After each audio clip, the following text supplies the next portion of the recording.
Hello, we're here today with Reglus from Keller Williams Real Estate. We're just going to ask a few questions to get to know him a little bit better. Thank you.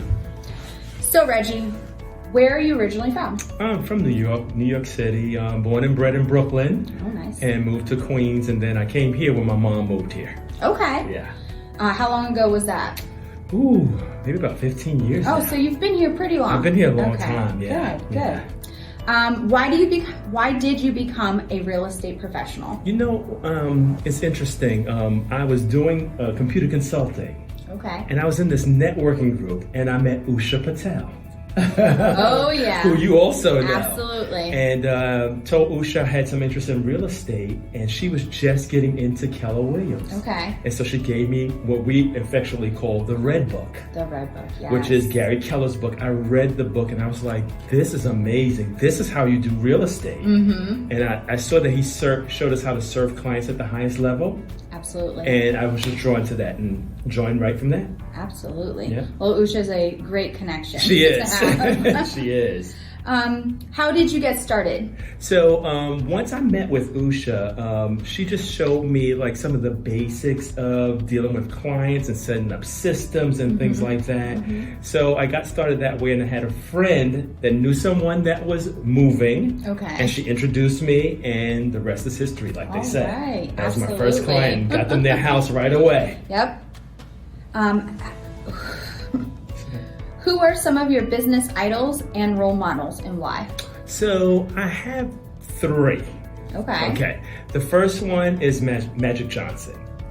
I love Magic Johnson because he took what was an adversity and he turned his life around and really just went and started building businesses. He went into underserved communities and caused them to have businesses that normally they wouldn't have had. So I admire him for that. The next one is Reginald Lewis, who a lot of people haven't heard of, but he was one of the first African-American billionaires. Oh, wow. Yeah, and so he did it by hard work and really being a pioneer in this field. And then I would be remiss if I didn't say this, which is true, Gary Keller. Because Gary Keller is an excellent thinker and a researcher. And not only does he think well, he knows how to execute. So that's what I admire about those people. Yes. Yep. Yes. Well, that's a good group yes. you have there. And they seem to have a lot of impact on their environment. They do, which is what I hope to do too. Yes, absolutely. And what makes you stand out from other real estate professionals? You know, I think one of the main things is I have this dogged tenacity that makes me go further than other people go.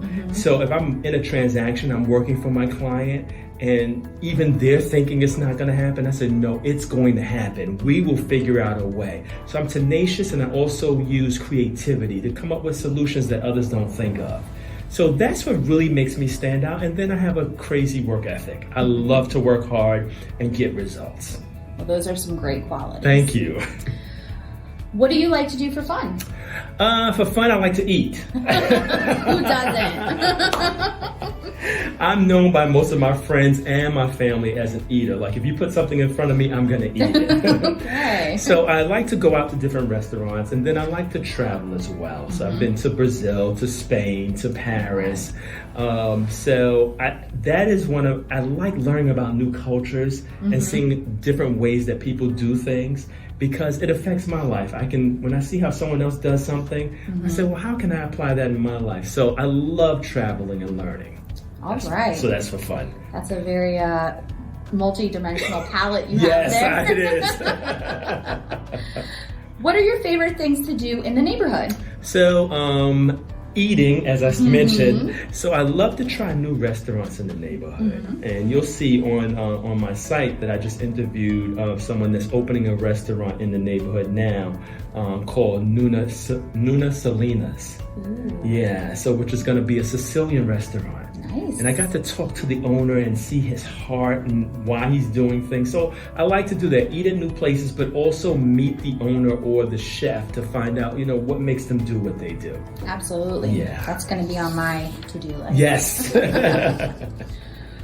What are some of the highest highs you've had in life so far? So it's crazy to think of this. Well, I don't think it's so crazy to think of this as a high, but graduating from college was one of my highest highs for two reasons. One, because I was the first one in my family to graduate from college. And second, because my mom really put me, made sacrifices for me to get to college, and she didn't get to go. So when we went, and when I graduated, she said, "This is our school. That's awesome. This is our graduation." So that's why it's I one like of the highest that highs. keyword, we. Yes. When we went. When we went, yep, exactly. Together we succeed, right? Exactly. What are some of the lowest lows you've had in life so far, and what got you through it? So my lowest lows, I'm dealing with it now. The same mom I was talking about was diagnosed with dementia. So although it is a low that she has this, a high about this is the ability to take care of her. Mm-hmm. I feel like I'm feeding who fed me. Mm-hmm. So I get the opportunity to do that. So although it's low that she has to deal with this, it is a high, and what's getting me through it is the fact that I know I'm helping somebody that loved me. So I get to love her back. You're a true optimist. Thank you.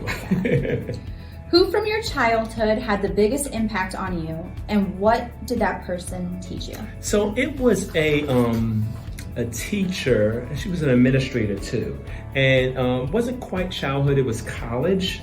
Okay. But she showed me that you can do anything. Like, I was living within my box, and I told her something I wanted to do, and I said, "But it's gonna be hard." She said, "Listen, just do it. Step out there and try."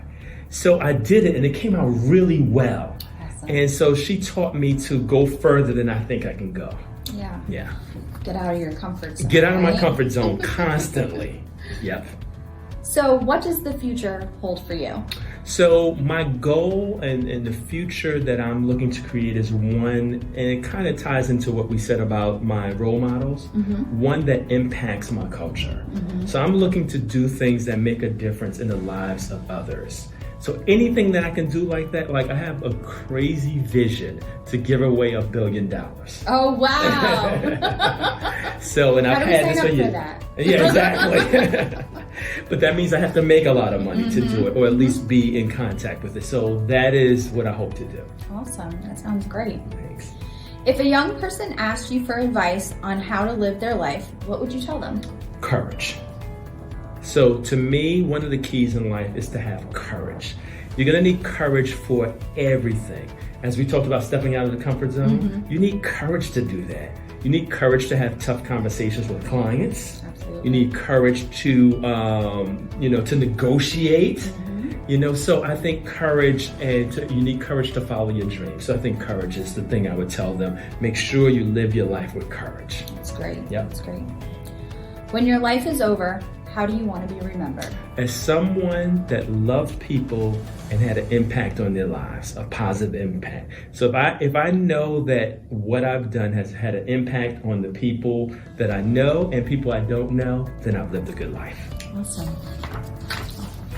Well, thank you, Reggie. We Yes. got to know you a lot, and I just hope for the best for you and your business. Thank you, Katie. Take care. Fantastic.